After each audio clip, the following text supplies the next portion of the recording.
I want to share with you today one of the most powerful and profound insights into what moral and spiritual life is all about.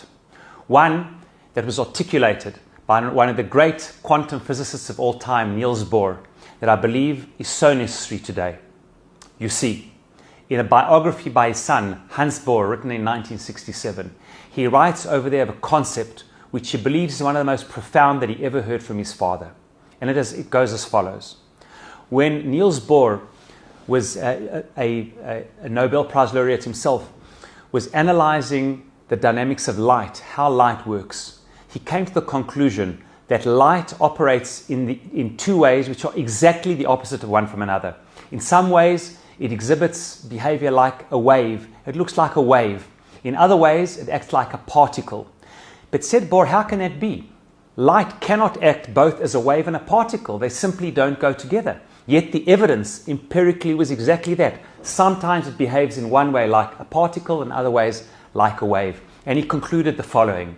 It seems, he says, that the profound truth about light is it behaves sometimes in one way and other times in exactly the opposite way, and both are true. And he reached the incredible conclusion, what he discerns between what he calls profound truths and trivial truths. He says a simple trivial truth is where one thing and the exact opposite cannot both be true. 1 + 1 can only equal 2. It cannot equal anything else, and any other answer is absurd. In simple truths, the opposite of the truth is absolutely false. But says Bohr, like he sees from light, there are many areas in life where a true statement and the exact opposite are equally true. Said a Nobel laureate, Thomas Mann, that this insight was the greatest insight that he ever learned in his life. That those who understand truth, sometimes a profound truth, is that one thing and the exact opposite of that can both be true.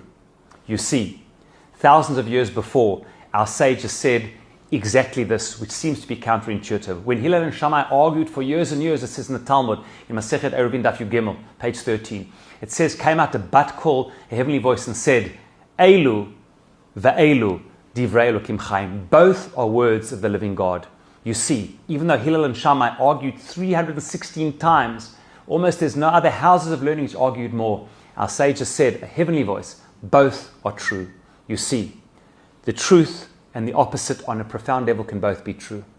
How we are so in need of this truth today. Everybody is convinced that they are right. Everyone is convinced in so many areas of morality and spirituality that it's their way or the highway, there's no other truth.